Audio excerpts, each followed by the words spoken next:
সুখবর হলো আমাদের প্রতিবেশী শত্রু, আমাদের চূড়ান্ত দুশ্মন হিন্দুস্তানের ওই গুজরাটের কসাই মোদি ডোনাল্ড ট্রাম্পের সঙ্গে মিটিং করেছেন। কথা কি বুঝতেছেন আপনারা? এই মিটিং এর উল্লেখযোগ্য বিষয় ছিল বাংলাদেশের এই 5 আগস্টের, জুলাই আগস্টের যে বিপ্লব হয়েছে, ছাত্র জনতার বিপ্লব, এই বিপ্লবকে ধামাচাপা দিয়ে আমাদের পুতুলের মাকে নির্দোষ প্রমাণ করবে, এটা ছিল তার লক্ষ্য।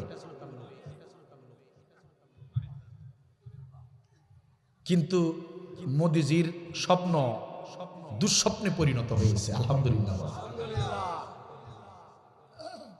সম্মানিত ভাইয়েরা আমার,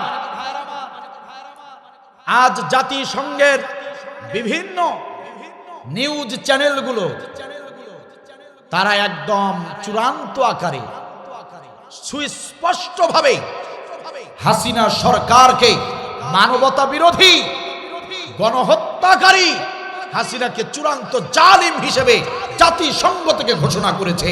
চিৎকার দেব না আল্লাহু আকবার। এখন পালিয়ে থাকুক আর গর্তে ঢুকে থাকুক, আজ হোক আর কাল হোক, শাস্তি কবে হবে সেটা পরে, কিন্তু আন্তর্জাতিক ট্রাইব্যুনালে তাদের বিচার হবেই হবে। বাঁচার কোনো পথ নাই, আর বাঁচার কোনো পথ খোলা নাই। ওই গুজরাটের কসাই মোদি ও ঘরে ডালে ডালে, আর আমাদের ডক্টর মোহাম্মদ ইউনূস সাহেব উনি ঘরে পাতায় পাতায়। লাভ হবে না। চায়ের দোকানদার, আপনি যে খেলাটা খেলছেন হাসিনার মাধ্যমে বাংলাদেশে, সেই খেলাটা আপনার আর খেলা হবে না। এখন আপনি গ্যালারিতে বসে দর্শক হয়ে খেলা দেখুন। এবার খেলবেন আমাদের সকলের বর্তমান সময়ের অভিভাবক, অন্তর্বর্তী সরকারের প্রধান ডক্টর ইউনূস সাহেব, তিনি খেলবেন আর মোদিজি দেখবে। ঠিক কিনা বল? খেলোয়াড় দেখে নাই ওরা।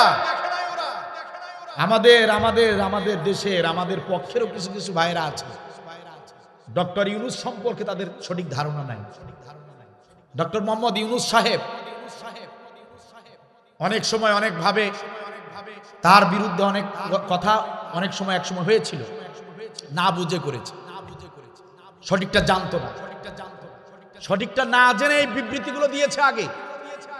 ডক্টর মোহাম্মদ ইউনূস সাহেব নিতান্তই খুবই ভালো মনের একজন মানুষ এবং খুবই একজন ভালো মেধাবী এবং খুবই সাদাসিধে একজন মানুষ। আমাদের দেশের একটা অন্যতম দোষ যে আমাদের দেশের সম্পদকে আমরা কখনোই কোনোদিনও মূল্যায়ন করতে পারিনি। অনেক সম্পদ আমরা হেলায় হেলায় হারিয়েছি। বর্তমান সময়ে এই দেশের এই ক্রান্তি লগ্নে, এই আর্থিক দৈন্যতা থেকে ঘুরে দাঁড়িয়ে দেশটাকে আবার নতুন করে সাজানোর জন্য ডক্টর মোহাম্মদ ইউনূসের বিকল্প এই বাংলার জমিনে আর কেউ নাই। সুতরাং হ্যাঁ, তাদের ভুল, তাদের বিভিন্ন ধরনের দোষ ত্রুটি, সেটা আপনারা ধরবেন, দেখাবেন। আমরা সবাই সেই ভুলগুলো দেখিয়ে দেব সংশোধনের জন্য, কিন্তু ইউনূসের বিরুদ্ধে নয়। কথা কি বুঝতেছেন? ডক্টর মোহাম্মদ ইউনূসকে আমরা পরামর্শ দিতে পারি, আমরা ভুল ধরিয়ে দিতে পারি, কিন্তু তাকে ভুল বুঝবেন না। তাকে ছাড়া ওই মোদি আর হাসিনার বিরুদ্ধে খেলা কখনোই জমাতে পারবেন না। কথা কি বোঝা যায়? কথা বোঝা যায়? সুতরাং চিন্তা করবেন না। ডক্টর মোহাম্মদ ইউনূস সাহেব এই যে কয়েকদিন আগে, 5-6 দিন আগে তিনি আয়নাঘর পরিদর্শন করেছিলেন। জানেন কি? আরে ঠিক সময়ে ঠিক কাজটা করেছেন, ওগুলো তো আমরা জানতাম না। উনি ওনার মতো করে যেভাবে যে দাবার চালটা দিলে কাজে লাগবে সেই চালটাই উনি দিয়েছেন। কথা কি বুঝছেন? এবং উনি ইন্টারন্যাশনাল নিউজ চ্যানেল সাংবাদিকদেরকে সাথে নিয়ে ঢুকেছিলেন। কাঁচা প্লেয়ার না, কাঁচা প্লেয়ার না। আয়না ঘরের দেয়াল ভেঙে ঘরটাকে বড় করে দেখাইছো, বিভিন্ন আলামত নষ্ট করছো, লাভ হবে না। সেনাবাহিনীর প্রধান থেকে শুরু করে সেনাবাহিনীর কর্মকর্তারা এই আয়নাঘরের সঙ্গে ওতপ্রোতভাবে জড়িত ছিল। এই জন্য পরিদর্শনের সময় লজ্জায় কিন্তু তারা কেউ সাথে ছিল না। তারা চেয়েছিল সব আলামত নষ্ট করার জন্য, তা না হলে তো দুর্নামের ভাগী হতে হয়। কিন্তু জাতি জেনে গেছে, শুধু জাতি জানে নাই, জাতি সংঘ জেনে গেছে। সুবহানাল্লাহ। সুতরাং স্পষ্ট ভাষায় শুনে রাখুন, 40-45 বছর আগের তথাকথিত 71-এর রাজাকারের ইস্যু নিয়ে পুতুলের মা হাসিনা যদি বাংলার জমিনের নিরপরাধ নির্দোষ আলেমদেরকে, দেশ প্রেমিকদেরকে অন্যায়ভাবে ফাঁসিতে ঝুলাতে পারে, ও মুসলমান ভালো করে জেনে রাখুন, পুতুলের মাকে শাস্তি দেবার জন্য যদি আমাদেরকে অপেক্ষা করতে হয়, আমরা অপেক্ষা করব, তার শাস্তি বাংলার জমিনে হবেই হবে ইনশাআল্লাহ।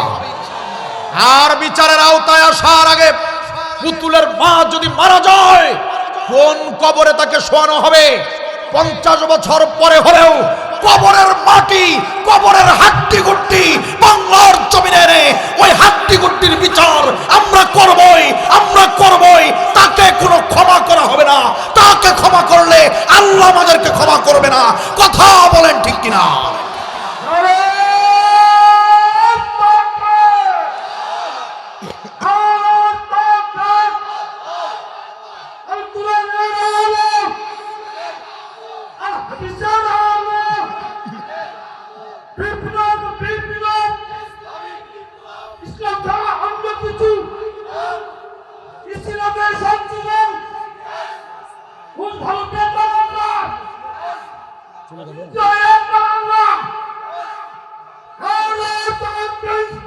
মাশাআল্লাহ, মাশাআল্লাহ, জাযাকাল্লাহ, জাযাকাল্লাহ। ক্ষমার কোনো অপশন নাই, ক্ষমার কোনো অপশন নাই। সব ক্ষমার, সব পাপের কোনো ক্ষমা হয় না, সব পাপের ক্ষমা নাই।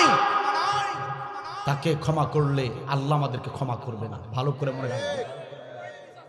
সম্মানিত ভাইয়ের আমার, আমরা নমনীয়তা অবলম্বন করে দেখলাম যে আসলে তারা ক্ষমা পাবার যোগ্য নয়।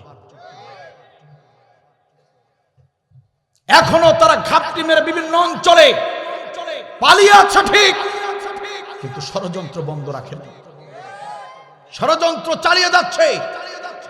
তাহলে ষড়যন্ত্র যদি চালিয়ে যায়, তাহলে ক্ষমা করার কোনো অপশন থাকে কি? ক্ষমা পাবার যোগ্যতা লাগে, সেই যোগ্যতা তারা হারিয়েছে। আর আল্লাহ চান না তারা ক্ষমা পাক। কারণ এই আলোচনায় পাবেন কেন চান না, কোন সময় আল্লাহ তার বান্দাকে ইসলামের পথে ফিরাতে চান না, বরং জাহান্নামে পাঠায় দিতে চান, কোন সময় সেটা আল্লাহ তাআলা এই আয়াতের ভিতরে বলেছেন। এই আয়াতের ভিতরে সে আলোচনা পাবে, সব ডিটেইলস উন্মোচন হয়ে যাবে। আপনি আমি, আমাদের পজিশন কোথায়, জালিমদের পজিশন কোথায়, সামনের পরিণতিটা কি হবে, কার পরিণতি কেমন হবে, সব এই 3টা আয়াতের ভিতরে চলে আসবে ইনশাআল্লাহ। হতাশ হবেন না, হতাশ হবেন না, বিচার হবেই। আর যারা পাগল হয়েছে, পাগলামিও বন্ধ হবে ইনশাআল্লাহ। কথা বুঝেন, কথা বুঝবেন। আল্লাহ রাব্বুল আলামিন বলেন, গোলামেরা শোনো, সবাইকে বুঝালেই সবাই বুঝবে না। কেউ কেউ ইমানের পথে চলে আসবে খুব সহজে, আবার কেউ কেউ ইমানের পথে তো আসবেই না, লা ইউমিনুন, ইমান আনবে না, আবার চুপ করেও থাকবে না। তাদেরকে আপনি যতই বুঝান, যতই ক্ষমা করেন, যতই অনুতপ্ত হতে বলবেন, আমার আল্লাহ বলেন না না, লাভ হবে না, চেষ্টা করে লাভ হবে না। লা ইউমিনুন, তারা কখনোই ইমানের পথে আসবে না। যেমন মিস্টার আবু জাহেল, পূর্ণিমার চাঁদ উঠেছে আকাশে,